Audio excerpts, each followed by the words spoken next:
Hello दोस्तों। उत्तर पाठशाला में एक बार फिर से आपका बहुत बहुत स्वागत है। और आज हम बात करेंगे दोस्तों 2 जुलाई से रिलेटेड उत्तराखंड राज्य के सभी इम्पोर्टेंट करंट अफेयर्स के बारे में। आज के नेशनल और इंटरनेशनल करंट अफेयर्स हमारे वीडियो इस चैनल पर मौजूद है, आप उन्हें भी ज़रूर देखिएगा दोस्तों। लिंक आपको डिस्क्रिप्शन में मिल जाएगी या आप सर्च करके भी देख सकते हैं। दोस्तों आज हम बात करेंगे गुलदारों की संख्या में आई कमी के बारे में, बद्रीनाथ यात्रा आखिर क्यों पूरी नहीं हो पाएगी, और उसके साथ ही नेपाल की एक नई बीओपी के बारे में भी हम बात करेंगे। इसके अलावा आज के जितने भी इम्पोर्टेंट क्वेश्चन बनते हैं और जितने भी टॉपिक हैं उन सभी के ऊपर भी हम कंप्लीट डिस्कशन करेंगे दोस्तों। वीडियो अगर आपको पसंद आती है तो आप हमारे चैनल को लाइक ज़रूर कीजिएगा, शेयर कीजिएगा दोस्तों, और सब्सक्राइब करके बेल आइकन प्रेस करना मत भूलिएगा। तो दोस्तों मैं आपसे हमेशा कहता हूँ कमेंट बॉक्स में आप आंसर दिया कीजिए पूछे हुए क्वेश्चंस का, और आंसर आप जितना बड़ा लिख पाएँ उतना बेहतर है, आपके लिए भी फायदेमंद है और पढ़ने वालों के लिए भी। जैसे कि हमने पूछा था, जिम कॉर्बेट नेशनल पार्क से कौन सी नदी बहती है जो कि वहाँ की मेजर वाटर सोर्स है। बात की जाए सही जवाब की तो देखिए मनीष ममगाई का जवाब है जिम कॉर्बेट नेशनल पार्क में रामगंगा नदी बहती है और पार्क के अंदर 40 किलोमीटर तक बहती है। इसी नदी के नाम पर आज़ादी के समय इस पार्क का दूसरा नाम रामगंगा नेशनल पार्क रखा गया था। तो दोस्तों 1955-56 के दौरान इस पार्क का नाम रामगंगा नेशनल पार्क रखा गया था। पहले हैली नेशनल पार्क, फिर रामगंगा नेशनल पार्क, फिर 1 साल बाद नाम बदल करके जिम कॉर्बेट नेशनल पार्क किया गया। तो जी हाँ, जिम कॉर्बेट नेशनल पार्क से रामगंगा जो बहती है वो मेजर सोर्स है। बात की जाए साक्षी आर्या कोशी नदी, तो ये आंसर भी गलत नहीं है, कोशी नदी भी फ्लो होती है जिम कॉर्बेट नेशनल पार्क से। अगला देखिए पश्चिमी रामगंगा, तो ये बिल्कुल सही है, पश्चिमी यानी कि वेस्ट रामगंगा ही फ्लो होती है। और इसके अलावा वेस्ट रामगंगा के कुछ सहायक नदियां हैं पालिन, मंडल और सोना नदी। पालिन, मंडल और सोना नदी ये भी जिम कॉर्बेट नेशनल पार्क से फ्लो होती हैं। तो आपको याद रखना है वेस्ट रामगंगा, पालिन, मंडल, सोना नदी और कोशी नदी, ये सारी नदियाँ जिम कॉर्बेट नेशनल पार्क से फ्लो होती हैं। मेजर वाटर रिसोर्स है वेस्ट रामगंगा, पश्चिमी रामगंगा। चलिए आज का डिस्कशन करते हैं कि Uttarakhand will open all its market, shopping malls, religious places and restaurant for dine in from July 1। 1 जुलाई से जो है उत्तराखंड में अनलॉक 2.0 स्टार्ट हो गया है, यानी कि उत्तराखंड अपने सभी market, shopping malls, religious places, restaurant जो हैं वो खुल चुके हैं दोस्तों। ये किसने बताया है? उत्पल कुमार सिंह ने। बशर्ते कि अभी भी कंटेनमेंट से जोन से आने वाले लोगों के लिए क्वारंटाइन जो है कि दोस्तों अनिवार्य होगा। चलिए, उत्तराखंड के रामनगर में मां गर्जिया देवी मंदिर की सीढ़ियों में चढ़ते हाथियों को सबने हैरत में डाल दिया। तो दोस्तों है क्या कि जो मां गर्जिया देवी मंदिर है रामगंगा के पास, उसमें लगभग 50 सीढ़ियां हैं और ये 50 सीढ़ियां चढ़ते हुए हाथियों को देखा गया है। तो दोस्तों मंदिर के सीसीटीवी कैमरे में ये पूरी घटना रिकॉर्ड हो गई है। बशर्ते कि जो विशेषज्ञ हैं उन्होंने इसे क्या कहा है, एक सहज घटनाक्रम कहा है। ये एक सामान्य सी घटना है दोस्तों, लेकिन नैनीताल वालों के लिए बड़ा कौतूहल का विषय बना हुआ है।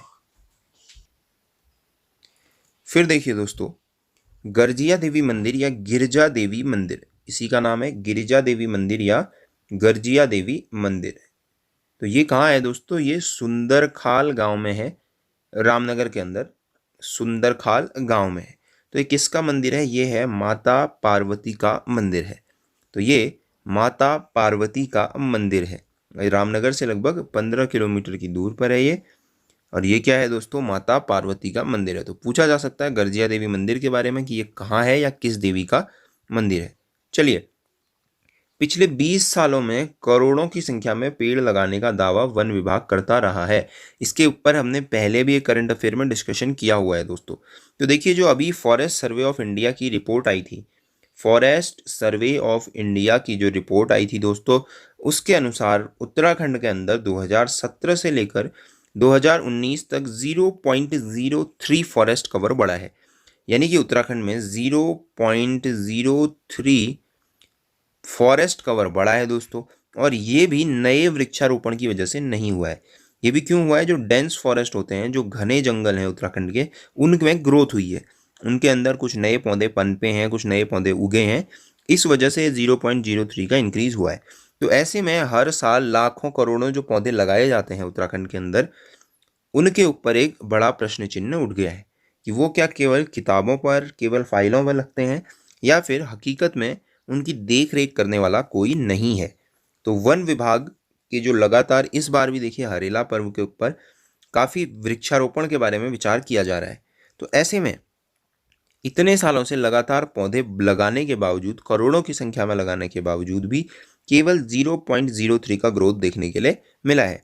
तो ये डाटा आपको याद रखना है, 2017 से लेकर 2019 तक केवल 0.03% फॉरेस्ट कवर उत्तराखंड में बढ़ा है। और ये रिपोर्ट किसकी है? फॉरेस्ट सर्वे ऑफ इंडिया की है। चलिए अगला देखें। लिपुलेख सड़क के उद्घाटन के साथ ही नेपाल का जो रुख है वो भारत के प्रति आक्रामक हो गया है, बदल गया है। तो एक नई चेक पोस्ट या बीओपी बनाई है दोस्तों पंचेश्वर से सटे रोल घाट में। तो पंचेश्वर से सटे रोल घाट में एक नई बीओपी नेपाल ने बनाई है सशस्त्र सीमा प्रहरी बल की।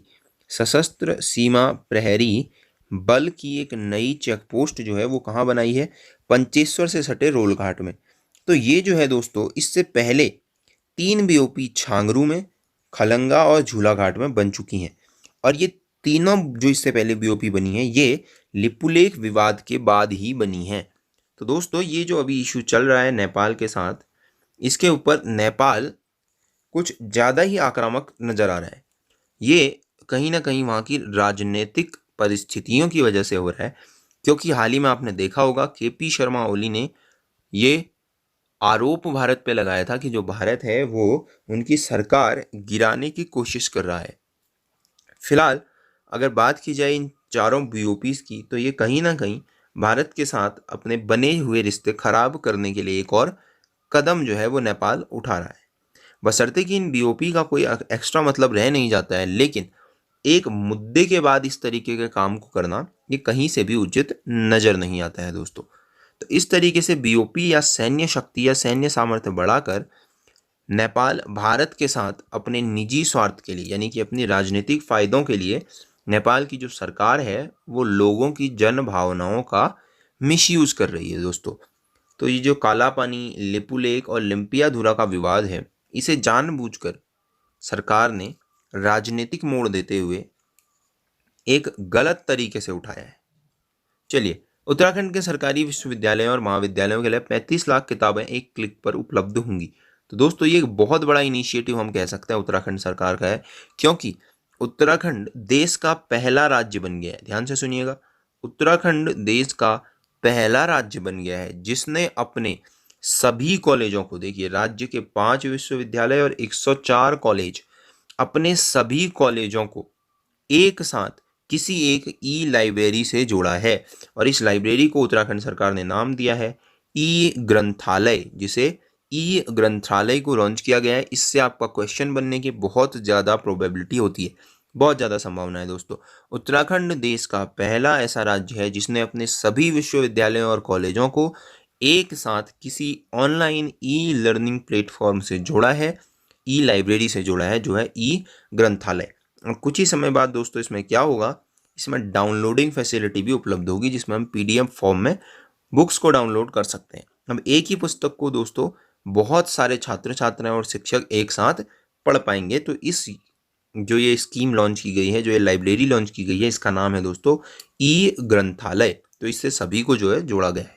चलिए, पतंजलि योगपीठ की कोरोना दवा पर बाबा रामदेव ने अपने आलोचकों को जवाब दिया है।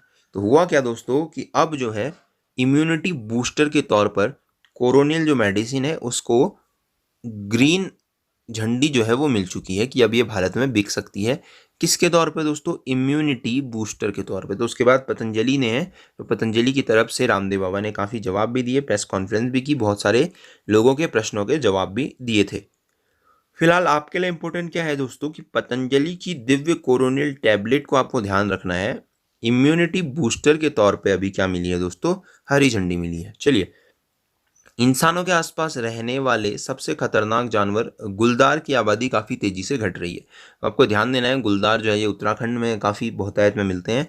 इन्हीं के ऊपर यह है कि पिछले करीब 120 सालों में देश में गुलदार की आबादी 75 से 90% तक घट गई है। तो आपको याद रखना है, भारतीय वन्यजीव संस्थान में जो वैज्ञानिक है उन्होंने कहा है कि 120 सालों में गुलदार की आबादी 75 से 90% तक घट गई है। तो देखिए, नॉर्थ इंडिया यानी कि शिवालिक, तराई और हिमालय यानी कि उत्तराखंड के, हिमाचल प्रदेश के, इन एरियाज की बात कर रहे हैं। जो सेंट्रल इंडिया है, नॉर्थ ईस्ट है, वेस्टर्न घाट है, तो यहाँ जो है सबसे ज़्यादा पॉपुलेशन इनकी थी, वहाँ उनके सबसे ज़्यादा सैंपल लिए गए थे। तो इन सैंपलों में क्या सामने आया दोस्तों कि पिछले 120 सालों में जो गुलदारों की संख्या है वो 75 से 90% घट गई है।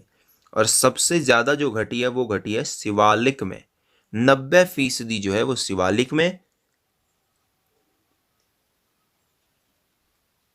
तराई में दोस्तों 88% और वेस्टर्न घाट में 75% की गिरावट आई है। तो आप देख सकते हैं कि ये काफ़ी ज़्यादा बड़ी मात्रा में गुलदारों की संख्या में क्या है दोस्तों, गिरावट आई है। और ये भी कहा जाता है कि इनकी जो आबादी बढ़ने से मानवों के साथ संघर्ष हो रहा है, तो इसीलिए गुलदारों को मारा भी जाता है। लेकिन आपको अगर पता हो कि गुलदारों के इस संख्या में कमी होने का रीज़न क्या है दोस्तों, तो वो है लोगों का खेती के लिए या अन्य कामों के लिए गुलदारों की ज़मीनों का अतिक्रमण करना। तो गुलदार जिस एरिया में रहते थे उसका अतिक्रमण करने के कारण ही क्या हुआ है दोस्तों, गुलदारों की संख्या में कमी आई है। चलिए, बुधवार से उत्तराखंड में निवासियों के लिए 4 धाम यात्रा खुल जाएगी। तो ये 1 तारीख से जो है ये खुल गई है दोस्तों। अब बद्रीनाथ, केदारनाथ, गंगोत्री, यमुनोत्री की यात्रा तो आप कर सकेंगे, लेकिन मैंने आपको पहले भी बताया था दोस्तों कि जो पुरोहित हैं, तीर्थ पुरोहित हैं, वो पहले से क्या कर रहे थे, यात्रा शुरू करने का विरोध कर रहे थे। उनका कहना था कि जो कोरोना है उसके जाने के बाद ही, उसके इलाज के बाद ही ये सारी चीज़ें स्टार्ट होनी चाहिए। लेकिन अब सरकार ने ये शुरू कर दिया है। तो इस देवस्थानम बोर्ड के फैसले के विरोध में तीर्थ पुरोहितों ने क्या किया है, ब्रह्म कपाल मोक्ष धाम में श्राद्ध संबंधी कोई भी कार्य न करने का फैसला किया है। तो ब्रह्म कपाल मोक्ष धाम में श्राद्ध संबंधी कार्य ना करने का फैसला किया है। तो इससे क्या होगा दोस्तों, बद्रीनाथ आने वाले श्रद्धालुओं की संख्या क्या रह जाएगी, अब आधी ही रह जाएगी। क्योंकि होता क्या है दोस्तों, यहाँ केवल और केवल बद्रीनाथ धाम के दर्शन के लिए श्रद्धालु नहीं आते हैं, बल्कि ब्रह्म कपाल मोक्ष धाम भी जाते हैं। और ब्रह्म कपाल मोक्ष धाम में क्या होता है दोस्तों, जो उनके पुरखे हैं, जिनकी हालिया मृत्यु हुई है, उनका तर्पण वहाँ किया जाता है। और माना जाता है कि यहाँ अगर तर्पण हो गया तो फिर कहीं और करने की आवश्यकता नहीं रह जाती है। इसलिए बहुत सारे लोग यहाँ आते हैं। तो वहाँ जो है श्राद्ध संबंधी कार्य ना करने का जो फैसला है वो लिया गया है तीर्थ पुरोहितों के द्वारा। तो ये थे दोस्तों आज के सभी इंपॉर्टेंट करंट अफेयर जिसके बारे में हमने विस्तृत रूप से अध्ययन किया। अगर वीडियो आपको पसंद आती है तो दोस्तों लाइक करें, शेयर करें और ज़्यादा से ज़्यादा चैनल को सब्सक्राइब कराएं दोस्तों, ताकि ये वीडियो मैक्सिमम लोगों तक पहुंच सके। और साथ ही आप आज के क्वेश्चन के रूप में मुझे आंसर देंगे कि भारत में आयुर्वेद के लिए फेमस एक ग्रंथ है दोस्तों, आयुर्वेद के लिए फेमस एक ग्रंथ है और एक ऋषि हैं जो कि पतंजलि नहीं है। पतंजलि के अलावा एक और ऋषि हैं जो खासकर आयुर्वेद के लिए हैं, योग के लिए नहीं, आयुर्वेद के लिए हैं। और उनकी एक संहिता आती है, ये काफ़ी बार एग्जाम में पूछी गई है, एक संहिता जो आयुर्वेद से रिलेटेड है दोस्तों। इस पुस्तक का क्या नाम है और इसके रचयिता कौन है?